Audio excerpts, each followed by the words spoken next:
We recently deployed our custom-engineered high-end testing equipment to benchmark the IC Diamond Graphite thermal pad against thermal paste. And that was the debut of our new thermal interface testing methodology, which is finally consistent enough to produce really good results that we can rely upon. Today we're revisiting the topic with the Thermal Grizzly Carbonaut pad. It's a competitor to the IC Diamond Graphite thermal pad, and in a few different ways it attempts to fill the same market. So it's an alternative to paste. It does market itself on reusability, which we are kind of mixed about. We'll talk about that today. And in terms of thermals, we'll see how it does. It'll compete directly with the IC Diamond pad, but obviously our baseline for comparison, as always, is going to be thermal paste. Before that, this video is brought to you by MSI and the Z490 Unify ITX motherboard for Intel 10 series CPUs. The MSI Z490 Unify ITX board benefits from a memory layout that makes memory overclocking easy, positioning the board well for enthusiasts who want to tinker on a bench or in an ITX system. The MSI Z490 Unify runs 90 amp power stages, a 10-layer PCB, and seats the memory as close to the socket as possible, all of which benefit the overclocking experience. Learn more at the link in the description below. So we first saw the Thermal Grizzly Carbonaut pad several years ago at a CES event. And the primary difference against IC Diamond's graphite thermal pad is that Carbonaut is more of a cloth and it behaves fluid-like in nature, whereas IC Diamond's pad is more of a rigid pad. It's not as rigid as a Hitachi HM01 thermal pad, but it's definitely up there. Both of them, however, are relatively thin and can conform reasonably well to a Coldplate or an IHS with an unlevel or an unflat surface. Now, the reason we say reasonably is because thermal paste is always going to do better here, with maybe some exceptions to larger granule diamond compounds, for example, where they can't crush down quite as well. You might actually end up causing some potential grinding against the IHS with those types of compounds, but those aren't too common. So paste can always have a lower minimum thinness than either of these pads can. That's going to benefit it regardless of thermal conductivity on the product, which is largely marketing, because the end goal is obviously to reduce the interface connecting the two highest thermal conductivity items in the loop, which is going to be the IHS and then the Coldplate. Those are copper, probably. So that's what we're talking about today. For all the testing here, we're going to be using our brand new custom engineered solution. We are using, for this one, a dummy heater that is a synthesis or an analog to a 9900K. It's the same IHS size, it's the same heat location, and then we can produce varying amounts of heats with a benchtop power supply. So this allows us to scale from, say, 95 watts to 270 watts or even higher if we want to, relatively easily without having to worry about the million other variables that are present in real-world test benches. So we've gotten real-world testing working really well with CPU coolers with our AMD test bench, but if you look through some of our sample data that we've provided, the problem is you run into, say, just half a dozen at least voltages that really need to be controlled depending on the processor. So that produces a problem. You have things like frequency that can change a little bit from run to run. You have frequency that can follow something like PB2 if you run auto settings. All of these mean that thermal testing for interfaces with a real-world bench is basically impossible. If you want to know what are the thermal results between one interface and another, like we're testing here today, in your computer, like your actual computer, the answer is they're all going to look the same because it's just not controlled enough. So that means a few things. One is that the implication for real world is it doesn't matter too much in thermal performance, but the other is that you need our solution to produce a real number that actually means something to show a difference between them, because we finally have a granular enough data set that we can look at two interfaces and say, you know what, 1 degree Celsius, 0.8 degrees Celsius, that's outside of margin of error. That's a valid result. So that's what we're going to get into. Let's talk about the marketing and how this stuff works first, and then we'll get into the thermal numbers. As for how Carbonaut works, we can reference the photography of JOHANNES WEHNER using scanning electron microscopes. The material differences between Carbonaut and the graphite thermal pad mostly boil down to the name. Carbonaut is a cloth, and it behaves as such, and it's almost fluid-like, whereas IC Diamond's solution is more of a rigid pad. This gives both some advantages. IC Diamond will do better in extremely low pressure scenarios, which we'll show later, while Carbonaut should do better to conform to poorly refined surfaces. Materially, Carbonaut is a carbon fiber mixed with aluminum oxide particles that fill nanometer level gaps in the interface. The carbon fiber runs vertically in sort of the Z-axis between the heatsink and the IHS, whereas the IC Diamond graphite pads offer higher horizontal performance. To be extremely clear, that doesn't mean it does better if you turn your computer on its side. It means that it would do better if you're distributing the heat across a wide surface with scattered heat sources, using IC Diamond, that is. Particularly in industrial applications, this might become useful. IC Diamond's pads are actually made by Panasonic, which we also have here and will be testing eventually, and those are varying in thickness, which can further affect thermal performance. But ultimately, IC Diamond is a bit more rigid, and it has a really high performance across the horizontal axis of the interface, whereas Carbonaut will work better from top to bottom, and again, sort of a Z-axis, if you will. So, the marked red spots in this SED photo shows the ends of the carbon fiber. These are mostly perpendicular to the lens of the camera and run vertically through the interface. Some carbon fibers end up getting squished into a horizontal orientation. You can actually see almost the full tube, and that's a result of the cutting process at the factory. So you'll see a few of those horizontal tubes scattered, but the intended result is that they're vertical. The pad is primarily comprised of aluminum oxide, which is held together with carbon fiber with what is functionally an adhesive. In this solution, the aluminum oxide is the one that's mostly responsible for filling tiny gaps with a high conductivity material that's not quite as good as carbon, but good enough. And it can be crushed into tiny flakes or ground into granules, which is why aluminum oxide is useful where carbon fiber tubes are not useful. The carbon fibers are the superior conductor here, but the pad would be riddled with gaps in its performance if made without any aluminum oxide. Aluminum oxide is produced via a chemical process for products like these. Maybe one day in one of our factory tours we'll be able to look at how this is made, but for now we know that it can be made into flakes, which is why it's useful here. Manufacturers tell us that these powders are called aluminum oxide nanopowder, and they say that these are mostly alpha or gamma in shape. As far as marketing goes, Thermal Grizzly's website for Carbonaut advertises a few things. One of them is that the material is highly conformable to a different surface levelness. So for something like, again, our A500, it should perform well, but we'll see how that does in testing, and then we'll test it with different torques as well. The pad, much like IC Diamond's graphite thermal pad, also advertises a, quote, constantly high performance, a lack of dry out, a lack of pump out effects, concerns, and reusability. These are extremely consistent with what IC Diamond promises, and that's why they're basically competing in the same space. Just like IC Diamond, this is all mostly true as well. They fill similar gaps. One point that we'd immediately maybe note with a caveat, but an asterisk next to it, is the reusability point for a few reasons, most of which we'll talk about in the conclusion of this review. But the other one is that you do have to be careful with both interfaces. Like we said in the IC Diamond graphite thermal pad review, it's unlikely that most PC builders in our audience doing DIY PC actually need a reusable interface. We'll talk about that more later. But separately, they are pretty fragile, so that's the more important point. Uneven cold plates seem to particularly stress these pads, and both our IC Diamond and our Carbonaut pads started to become more fragile when working with those uneven or unflat cold plates. The reasoning for that's pretty clear. So with the IC Diamond pad, we first discovered this because we tested it first, but the A500 produces a crease that we have photos of straight down the pad where the least even or the most protruding heat pipe is at the bottom of the cold plate. So they're supposed to be level, but they're not. And that's the cold plate's fault, that's the heat pipe's fault. And what that means is that crease you see in the photo is acting sort of like a blade.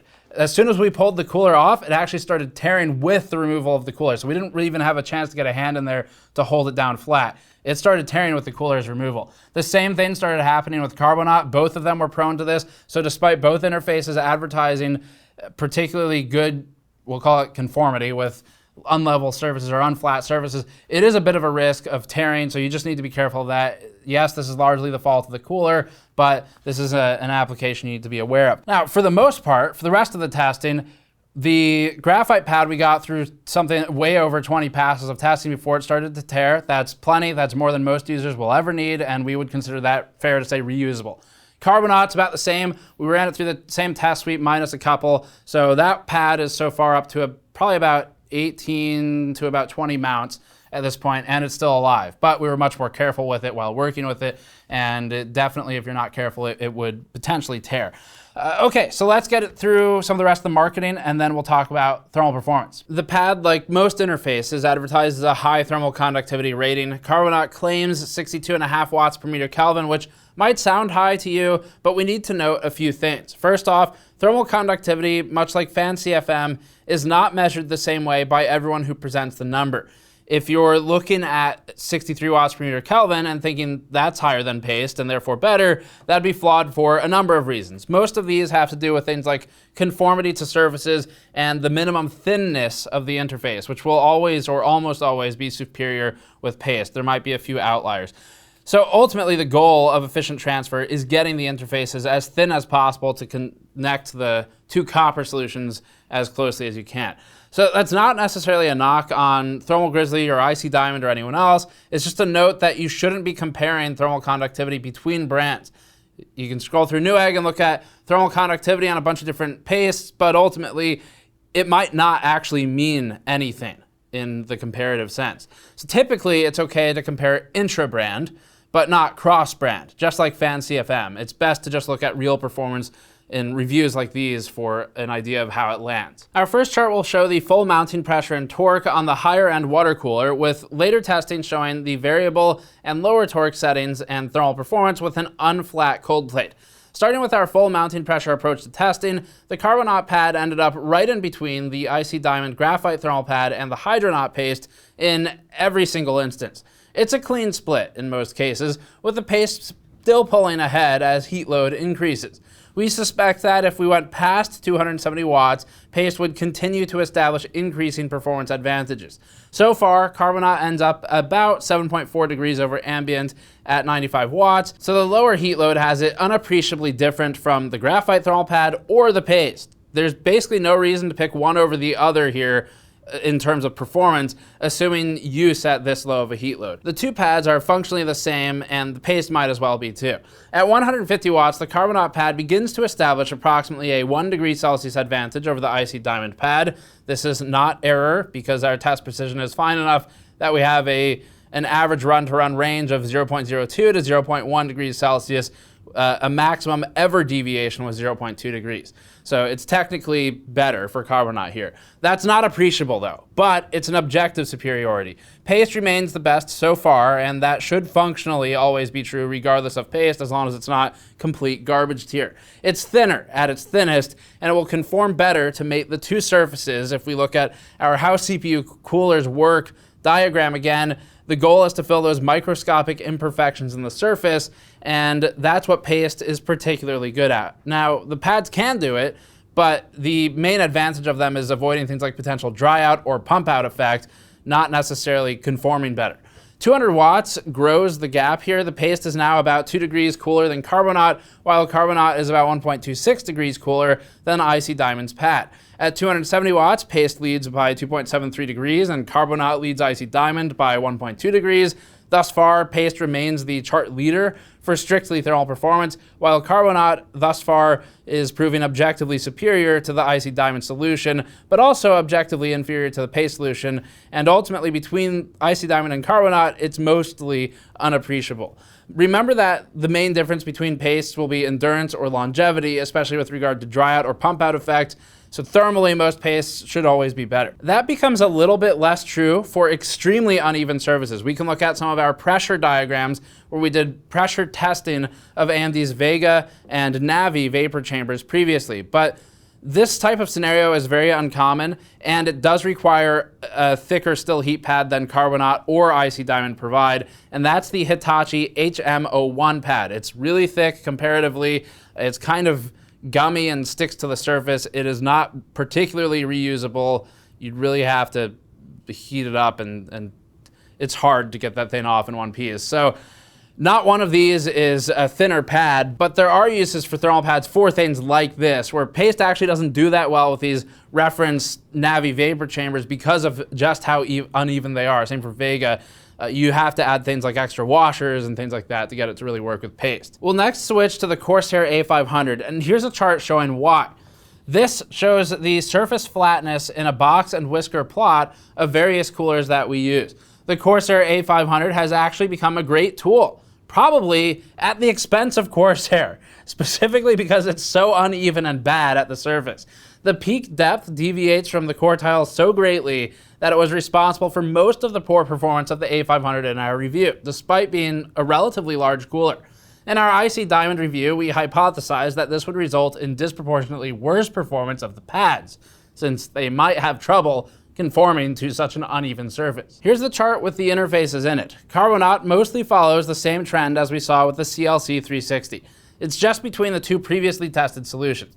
At 270 watts, we previously noted that paste gains a disproportionate advantage versus the lower wattages against the graphite pad with the A500 specifically, and that benefit is extended to Carbonaut. So as we'll see next, this isn't a torque issue or contact issue exclusively, because Carbonaut doesn't always lead, but it is an advantage where Carbonaut under a high torque scenario is conforming better to an uneven surface, at least one that is the unevenness of the Corsair A500, and that's about the worst case you'll see in PCs. Our next test looks at performance under different torque settings. This test starts at about the mounting pressure suggested in Intel's mechanical guidelines for heat sink mounting mechanisms as defined in its thermal design documents, and then it tapers off into unrealistically poor contact.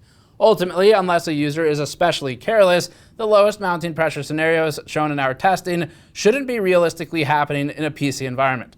The lowest setting especially is bad, since you could flick the screw and make it spin like we showed last time. That's how loose the worst case is. So we're using a torque driver for all of this. We showed some of that in the IC Diamond review if you're curious about the process, and ultimately this will potentially teach us about the shortcomings of each product, which is maybe useful outside of the DIY PC world. Here's the chart at 0.45 Newton meters and 270 watts. The Carbonaut solution is right in the middle of the paste and graphite pad results. Things scale in unison at 0.24 Newton meters, and then as we hit 0.15 Newton meters and get more ridiculously loose, the graphite pad breaks rank and starts to increase disproportionately to Carbonaut and paste solutions. There's a difference though. At 0.011 Newton meters, which is comically low torque, the Carbonaut pad worsened against the IC Diamond pad.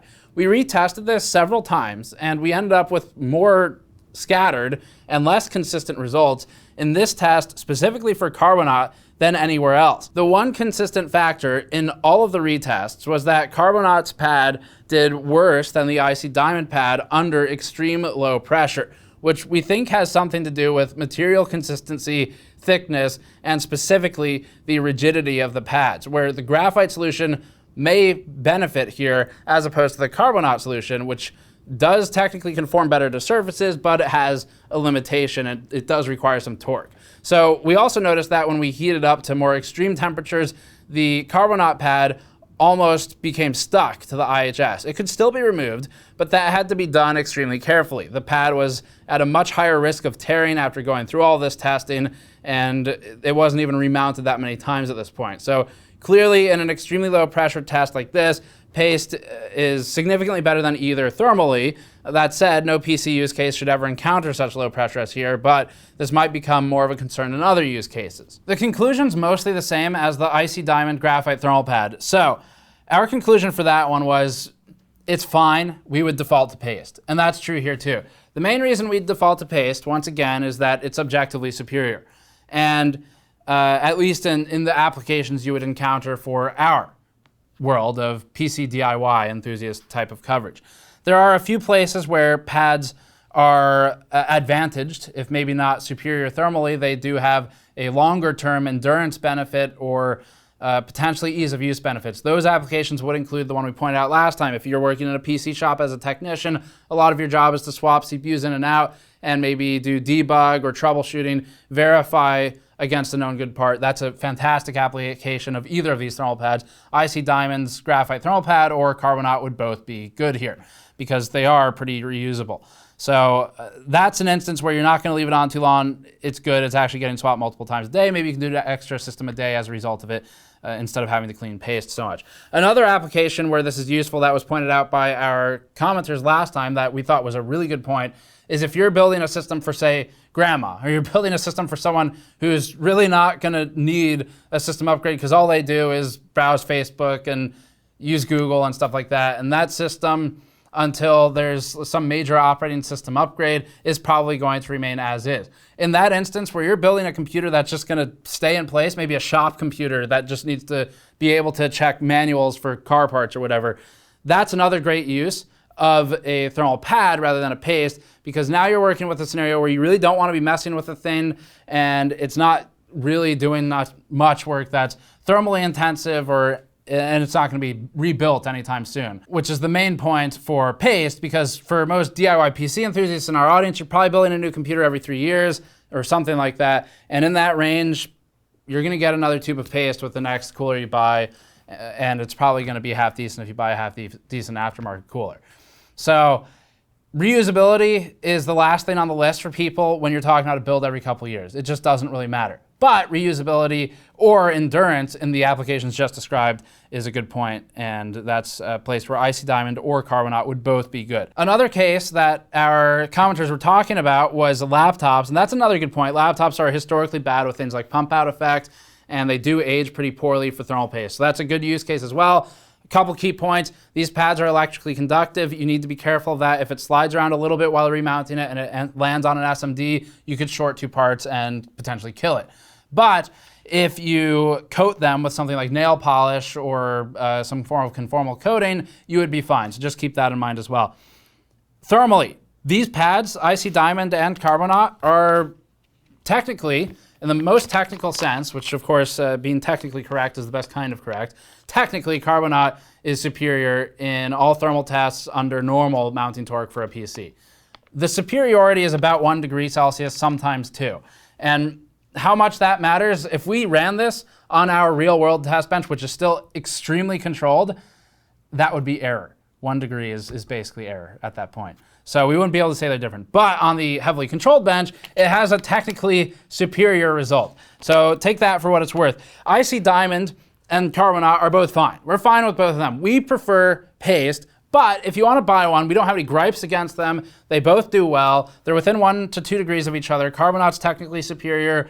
IC Diamond might have an advantage in an exceptionally low torque non-PC scenario that we're not familiar with.